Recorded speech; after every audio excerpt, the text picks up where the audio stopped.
going to get started with the first. We have young people that are here today. I want to pronounce the name correctly. Luina, I think it's, I hope I'm mentioning or spelling it correctly. Yes? It's Luena, but that's okay. You know, I have a and sometimes I find it really difficult. Yeah, no, that's okay. So I'm going to start by trying to share my screen. So please can someone unmute if it does work. Thank you. Okay, so I'm Luena. I'm here with the McPinn Foundation YPAG, and I'm a first-year undergraduate student at St Andrews studying neuroscience. And today I'm just going to talk through my experiences in secondary school, what I think should have been done better, and what I think school should fundamentally be about. So my experience in secondary school started off really well. I was loving studying and I was getting good grades. But then things changed around years 10 and 11. And this decrease in my mental health started quite gradual, but it ended up getting very rapid and felt out of control, and I just didn't know what to do. Unfortunately, around the same time, my family life was very complicated, and that meant that there wasn't anyone at home to notice what was going on. And also, even though I wasn't engaging in class in the same way anymore, my teachers didn't notice or intervene. So by the time I got to my GCSE exams, I wasn't doing very well. I was waking up at 3 or 4 in the morning to cram in a couple of hours of revision for exams. I was having panic attacks, so I was so stressed about how little work I was doing. I'd pretty much completely disconnected from my friends and my family, and my life was just going to and from exams. And it's fair to say my results were not what they should have been. So reflecting on that experience, I've been thinking about what support should have been in place in my school. And firstly, I think there should be regular one-to-one check-ins with a personal tutor for all students. I know that this happens in some private schools, and it did happen in my sixth form, but it wasn't a thing when I was in secondary school. Also, I think there needs to be more than one school counsellor for a whole school. I went to a big inner city school with over 1,000 students, and I think it's a bit ridiculous to only have one school counsellor. Also, it needs to be easier to get in contact with the school counsellor. I didn't even know who mine was or what room they had, so there should have been posters up or something. Also, I think the school nurse needs to be educated on the mental health challenges students are facing. My school nurse was particularly mean and had a reputation for not being very nice, so no one wanted to go and talk to them. There also needs to be more awareness about applying for extenuating circumstances, because it's really difficult to apply after you've taken the exam, but I didn't even know that it was a thing that I could be applying for or I should be applying for. And finally, I think any decrease in academic performance needs to be followed up by a teacher. So for what school should fundamentally be about, I think school's about levelling up the playing field, and that means that schools need to provide whatever each individual student isn't receiving at home. And this can be applied to loads of things, like giving students a good education, and everyone can exercise in PE, and some people are entitled to free school meals. But I think that this needs to be extended to mental health and wellbeing support. So my family couldn't pick up and deal with what was going on, but the school should have. And that's all I have to say, so thank you for listening. Lumina, thank you so much. We're going to hear from the rest as well of the young people, but you made really interesting points, and I'm sure people watching and today here with us that definitely will contribute to what we also share in the chat, and is that there is that really we want to build momentum towards campaigning for emotionally healthy schools, and the points that you made, I think probably when we get into a bit of a perhaps a Q&A or final comment, they will make part of this. It will be key important observations. So thanks for that, Luina. We're going to hear now from Dylan. I think Dylan might be ready for that. Thank you for sharing your people on the chat. Yeah, me. Appreciating your input, Luina. Hi, Dylan. Welcome. How you doing? Good afternoon, Dylan. Thank you for joining us today. You joined us in the first session, and we were very appreciative of what you shared with us. Yeah. We're following up a little bit. This is the second conference, and we hope that this is, again, part of the many initiatives that we will continue to have to the point that we do achieve more emotionally healthy schools across the UK. What do you want to share with us today, Dylan, given that we have a room full of also mental health professionals and we're engaging in the sector? Thank you, Dylan. Great question, but I can share a bit with you. For those who weren't here last time, I went to Academy. Can you hear me all right, by the way? We can hear you great. Yep. I went to Academy, right? Academies are a very unique legal position, as they can basically do what they want and local councils can't intervene. And because of that, they basically did it, right? And they ran with it. So when I joined in year 7, which was 2017, they banned all black hairstyles, right? It sounds pretty insane. How, for example, braids and afros weren't allowed. For black hairstyles mainly, it was one all over for my school. And yeah, that was it. I mean, they never said like black wise, they said afros and braids were banned. Obviously, the last time I checked, there's a certain type of race who has those hairstyles most often. And that was like a thing that people ran with, right? I mean, personally, I had social service intervention and the school didn't do much about it. We used to get detentions for minimal things like asking to go toilet, dropping things, minimal stuff like that. I mean, for example, if you got late a couple times, even if you, let's say, you got moved in social care. I know one of my friends got moved in social care, and they got late because they were moved an hour outside, right? And they still got penalized for it. I know I'm a bit of a tangent, right? But I'm just explaining. I'm being pretty vague. But one thing I will say though, please go ahead. No, yeah, one thing I will say is a system which I think surprises most people was the ref room. I know Mosborn call it the isolation room, right? Mind you, this is in Hackney, so in London, East London. Ref room was a room that we used to get put in, right? I'm not sure if it's still the same now, but if you got too many detentions or too many penalizations, they put you in a room, right? So obviously you got water, you got some level of food. It wasn't the food was out of date, it tasted like it, but you got some level of food. But you weren't allowed to go to the toilet. You weren't allowed to look outside the window. You weren't allowed to talk to other people, or they would externally exclude you, right? And as I said, I'm not sure if it's the same well now, but it happened to me. I think I went out water for like 7 hours because someone got kicked out of ref for asking for water. That's probably not allowed, but it happened. And then as a result, people kind of protested, right? Some people used to throw fireworks in the schools. A girl that was a year above me, she got hit by a firework. And mind you, fireworks are firearms legally, right? So she got hit by a firework in the playground from someone outside the school. And you'd think, well, this girl doesn't want to go back outside, right? She wants to stay inside. And I remember I saw around 3 staff who are around my size now, shouting at her, right? Shouting at her to go back outside, completely misunderstanding the whole point why she didn't want to go outside in the first place. And although it sounds like a rant, that's just the kind of things that we used to put up with. Obviously, now I understand being out of it, that's probably wasn't okay. But at the time, I was like, oh, this is normal, right? This is most schools in the country. Obviously, it blatantly wasn't. In terms of the counsellor, we only had one as well. No one trusted them. But the reason why no one trusted them is because they report anything you tell them, right? I'm not going to lie and say that I know other people's experiences because I don't. I'm not going to try and speak on behalf of them. But personally, I don't feel like it was addressed whatsoever. And there was a very big stigma around speaking about mental health, anything other than being pathetic, right? Especially among my friends, obviously mostly male, right? I'm not saying it's a man thing. I'm just saying that the idea of going to a counsellor was seen as being a special kid, right? Or needing special needs, for example. So it's a thing, even now, wanting to go to a counsellor or a psychologist, whatever you want to refer to it as, even I still have a stigma about it now, right? And many of us who went to academy still have a stigma about it now. I won't go to one. Because I don't know, for the past 5 years of my life, I would have been treated like I have special needs, right? So no one went to them. And the only time you did is if something major happened outside of school, and then, yeah, no one speaks about it. But that's the downside, right? If you will ask me to solutions, it'd be pretty basic. I think that the whole idea of reporting everything that a child says needs to go. I understand that you have a duty of care, but it's just not going to work. My personal experience is not going to work. There needs to be some things that a child can tell you that you just don't go and say to someone else.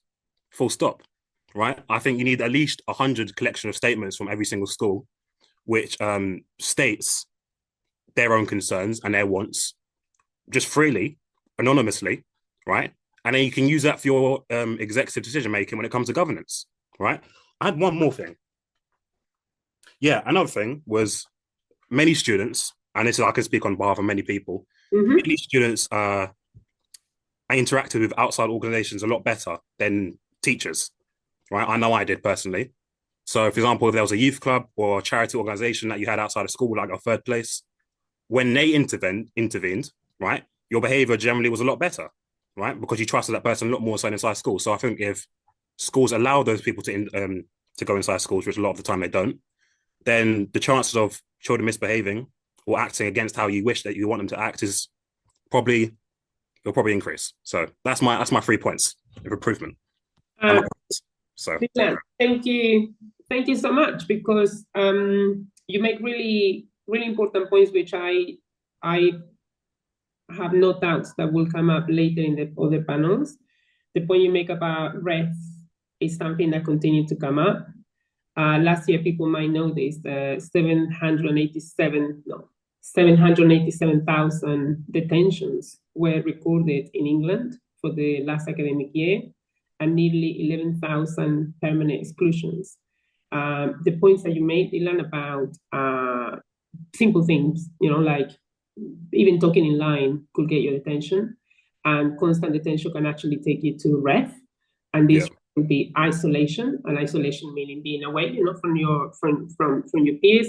And people are commenting that, you were saying you don't know if this is still the same. Some people are saying yes, actually it continues to be. Just the one point that I wanted to, maybe this will come up as well later. Just recently here in Hackney, which has been discussing the point about assessments and how, whether people want to be assessed or not, have a diagnosis. And I think we might hear this as well from the parent that's going to speak to us a bit later. And how perhaps even from the mental health aspect, when you get support, then you treat it as a special needs, and it's not a special need. So I think that's a really important point, and I'm glad that we're in a room full of mental health colleagues that I think we'll probably discuss this a bit later. Dylan, as always, thank you so much. So we're going to have a little bit of room for later to sort of be more of a comment if you want to make at the end, or if we have time for Q&A. We really appreciate it, and know that this doesn't yet resolve everything, and I wanted to say that at the start as well, but I think this is the beginning of something, or continuation of this commitment that we all have to make change. Dylan, thank you. Muchas gracias. We're now going to go to speak to the next panelist. We have Jami. Hello. Yes, 1 second. I was just unmuting there. Can you hear me? Yes, we can hear you fine, and we see you great. Yes, so, that's good. Thank you for joining us today. You heard probably Dylan and also Louina earlier. Thank you for spending time here with us, taking your time. We want to hear your lived experience, or anything that you want to share with us. Yes, thank you. Hi everyone, I'm Jamia Ataiku, and great presentations from Lorena and Dylan as well, which I'm going to try my best to follow such amazing presentations. And if the setup looks a bit funny, I just have a funny setup. So I'm here today to share my suggestions for creating emotionally healthy schools that are truly centered on well-being. And these suggestions come from my lived experience of navigating school with mental health challenges, as well as being neurodiverse. And a fun fact, I'm also a Hackney resident, but I didn't school in Hackney, but that's another story in itself. But I was in Hackney at the time. So back to the speech. So I'll start by taking you through my ask to policymakers and government, and then I'll go into what education should fundamentally be about. So the first ask is to policymakers and government is to make emotional health and well-being a top priority in schools, as currently there is a lot of focus on academic success that creates academic pressure, which leads to harmful outcomes, harmful practices, such as exclusions and punishment, which in my experience, I was wrongly expelled from school due to my mental health, which at the time I just came out of hospital, and then there was a meeting, and then they just chose to expel me on the spot like that, which that made me feel like a lot worse, as me pursuing my education and getting where I wanted to go was a bit hindered at that time. And I also want to say as well that academic success, I guess it is important, but not at the detriment of like children and young people's well-being. And my next point is that the next ask is that we need to move away from a one-size-fits-all approach to mental health, as each young person is different and they all have their personal and unique stories. Whereas to be able to support young people in school, there needs to be a person-centered and holistic approach that recognizes diversity and like each young person's subjective experience. And then my third ask is to do with the curriculum and PSHE, which young people need to leave school with more than just academic knowledge. They need to be able to look after their emotional health, their physical health, be able to build strong relationships and thrive in life. Where school teachers like Pythagoras theorem, for example, which learning about things like finances or like how to look after your emotional health and well-being and emotional resilience is more useful than theories that only like a mathematician could use like once they leave school. So to just summarize the asks, I'm asking for 3 key changes: to value emotional health and well-being, and to remove harmful practices, to stop the one-size-fits-all approach and to adopt a personalized view of mental health, and also updating the curriculum and like subjects like PSHE to teach young people life skills that they can actually use like once they leave school, that prepare them for life, and for the curriculum to be more focused on well-being. So next I'll move into like what education should fundamentally be about, which I feel that it should help young people grow personally and academic. It shouldn't be like a point like where young people don't want to think back at. For example, in my experience, it was quite traumatic being in school, and there wasn't enough support for me with my mental health and being like neurodiverse to actually thrive in school. Even though I survived school, I guess there still could have been a lot more done. And I don't really think about my school years much these days, as it's just quite distressful. And for the current and future generations of students, it doesn't have to be this way. And a lot of schools these days are quite very business driven, focusing on like targets and numbers, for example, and like objectives, grades, etc. Which, if you want the current and next generation to be emotionally healthy and have positive well-being, then something has to change. And I personally believe that the business side of school and emotional health and well-being do not coincide. Thank you for listening, and it's a pleasure to be here today, supporting this campaign, which I hope can lead to real change. Thank you. Thank you so much. There are, if you stay just a moment with me, Yami, I think the call that you made, and actually the call that all of you guys have made today, we do need to include them in the call that also this campaign is about. And I do want to just really very briefly, because it really touches on what you just really shared with us. So part of the campaign, this initiative is part of this campaign for a call for emotionally healthy and nurturing schools in the UK. And it says the beginning is education should be more than the pursuit of academic success, which is exactly what you told us. And you probably know this. Unfortunately, a large number of young people that are either go through detentions and exclusions are children with SEND, and some of them don't even have, as you mentioned, about the education health care plan, and that's not in place either.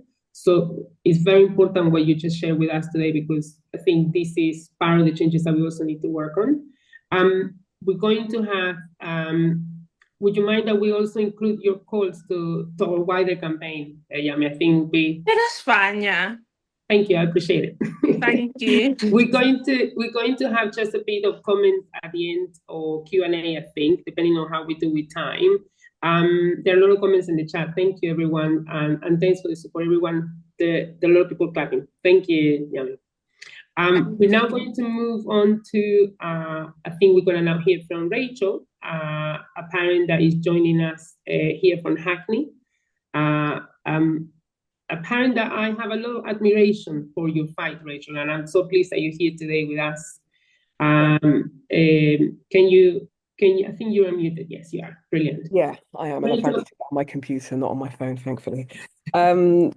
lovely to have you. And we really thank keen you. to hear. Yes, thank you. Thank you, Claudia. I mean, I don't know, I feel quite inadequate following up three marvelous future, like, young people now, future adults.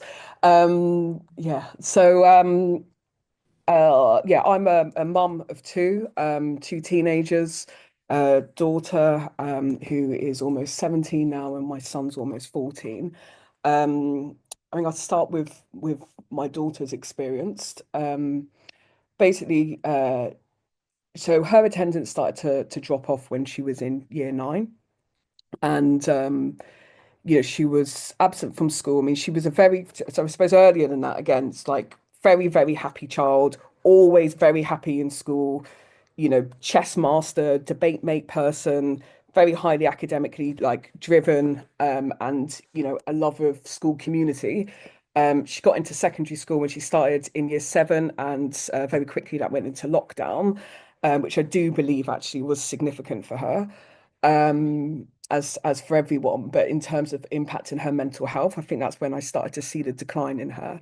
I mean, fast forward some time, but her attendance, yeah, did start to drop in year 8, but definitely much more so in year 9. We get into year 10, there'd been no school interventions. We got into year 10 and she had started to self-harm, and she was harming herself in the school premises. She was socially isolated. She had withdrawn, much like Luella had spoke about. Again, it should have been noticeable from the school about, where her results were to then where she had drastically kind of fallen. She was sitting in mock exams, not doing anything, and there'd been zero communication whatsoever. She then, so that this all was kind of from the first term of year 10. And then in February, she basically had harmed herself again. She was in the toilets for 45 minutes alone in school, and she managed to reach me for me to contact the school to try and get her some help in the school toilets. And I think that the thing that my daughter really struggled with, or that the school failed to recognize with her, was because she was so high achieving, they didn't find it like a concern that she wasn't in class, or that that they just thought that she would catch up. She just went, they weren't concerned. I mean, even like the head of year had said, oh, well, this is so unlike Lucy. None of us really thought that anything was wrong because she was so high achieving. So she, and during this time of year 10, I mean, because it gets quite complicated, our situation, basically her brother had started school, and he has an EHCP. He's diagnosed with autism, but he's been diagnosed with ADHD and issues with his other needs as well, rather, that as early as 2019. So it was very known when he started secondary school what his needs were. And basically, when he started at secondary school, 6 days in, again, amazing start, star of the week, star assembly, etc. But on the 6th day, when all of the children returned to the school, so it wasn't just a year 7s, he started to become really anxious. And that's one of his kind of, I suppose, his needs is around his anxiety and then his dysregulation. And he went, there was an incident in school because he'd basically forgotten his toilet and pass and his timetable. And rather than addressing that and giving him some time out, he was allowed to dysregulate further and further and further until then, 2.5 hours later, I had arrived at the school to drop off these equipment pieces. And I found him in the reception area in year 7, towered over by 6 adults. And he had been like that for the whole duration, that apparently he'd run off site. They'd restrained him to pull him into the school. And then, so there'd been no contact whatsoever. And they then claimed that they didn't know Alex, my son, had this level of need.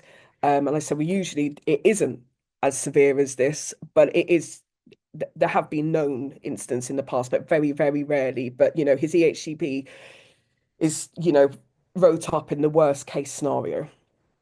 Um, and um, and basically, they then said, sorry, I always get quite triggered by talking about this as well, because we're going through quite a few. It's okay, This Rachel. is still a very lived experience for us, We're basically. very appreciative of Yeah. your honesty, because you know, I know that you really mean you've been working hard on this. You become Yeah. almost expert on the topic. Yeah. You really have. And many people maybe don't know here. We have trade union members, we have teachers and so on that we actually come to you as well as a reference point. Yeah. Your fight has been incredible. And so they suspended him to say that they would need the time to make a plan, which I then found out was unlawful. But then straight away there was a threat of converting the suspension to a permanent exclusion. They then proceeded to approach me to pressurize me to put my son into a pupil referral unit. They continued with that even though his suspension had ended. It was a 5-day suspension. There was no there was no sign of them trying to make a plan. I had reached out. It was very clear that they didn't want him to return to the school.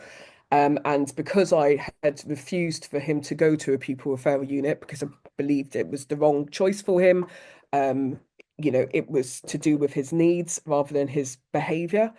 And they converted the suspension to a permanent exclusion. That was also unlawful. He was then left without any education for 13 weeks, and I mean 0 education. There was a battle between the local authority. It all just became this bureaucracy. You know, I'm quite mindful of what should be spoken about in this space, but of course, you know, this whole experience has impacted all of our mental health, including my own. And basically, my son was left without any school for 13 weeks. He was then named to go to my daughter's school because it was then, so this is where it then joins back together with the pair of them my son was in a school out of borough, and it wasn't made clear to us originally that when he was out of borough that he wouldn't be able to access any of Hackney's educational services, which there are many educational support services. So it's a really well-resourced borough. But they didn't make that clear, and so I was then determined of I want him back in borough because then he can access these support services, and he's in the same school then as my daughter. I'm not dealing with 2 different settings. So anyway, fast forward, he started there in the January, then Lucy was out of the school, my daughter in the February. There'd been no contact at all about my daughter. I think just some of the points I made just before as well is about nobody noticed. I was really kind of pushing because my daughter was very clear that she wanted access to her education. She was on the list for First Steps, which is the early intervention service of CAMHS. She was then, and she'd been on that list actually for almost 2 years, because as early as year 8, when I started to recognise there was some needs for her, I'd got her onto the list. And then she started to kind of creep up her place on the list when this all happened. And she then basically came out of school altogether. And we know there's an absolute duty from the local authority to provide education, but the requirement to access that education for medical needs tuition in Hackney was for her to have a CAMHS therapist. And we all know how difficult it is to get a CAMHS therapist. Absolutely. So that was impacting her mental health even more, because of course she's at this critical point in education in year 10, 0 access to education. There's no contact from the school. She'd completely self-isolated socially as well. And so she had just been left behind. This all started, so this was running from February to May time. I said during this time that I've counted some 85 emails between me and the school, yet here we are with no contact, no plan, and no, access to education. I think some of the things that I find quite difficult to grasp is actually there were pathways of support in the school. So WAMS workers, we have WAMS workers in schools. So that's a wellbeing and mental health service. and they come off the back of CAMS. And that's something quite unique in Hackney, all secondary schools. And I find like this is the common theme, isn't it? This is all secondary school. It is. And I was going to say, Rachel, just because of time, Yep. we're something that we have learned a lot of, actually, what we have learned through the campaign and hearing about your case as well, is that there is no support for parents.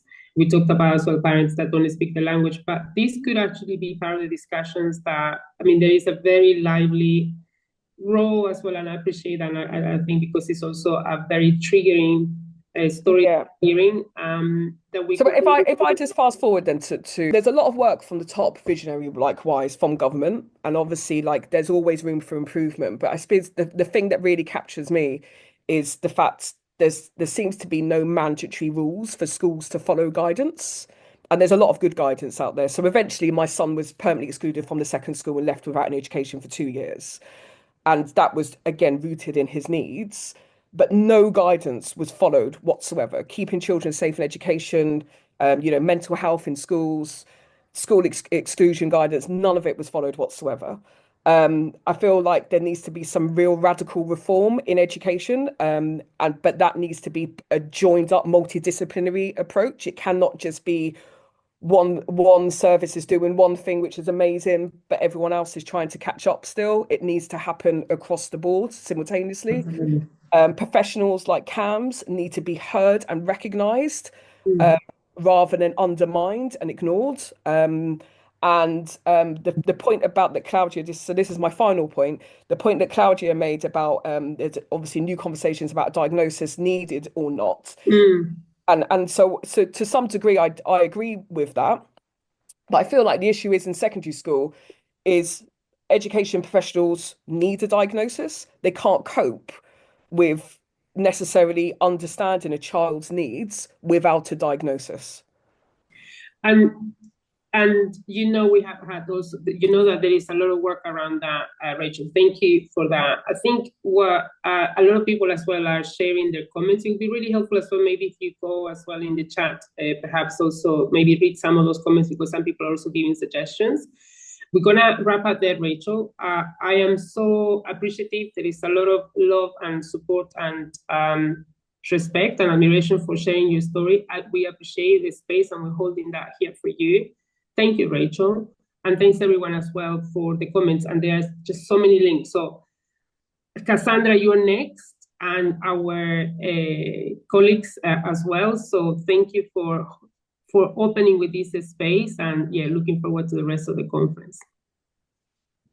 Yeah, thank you so much, Claudia. And thank you to all of our speakers that just came and shared your real vulnerability to a room of over 100 people. I don't think it goes unnoticed. And I really encourage and I hope that we can stay till the end and have a bit of time to kind of flesh this out a bit further, because I think it's so hard to stop, especially when so much has happened.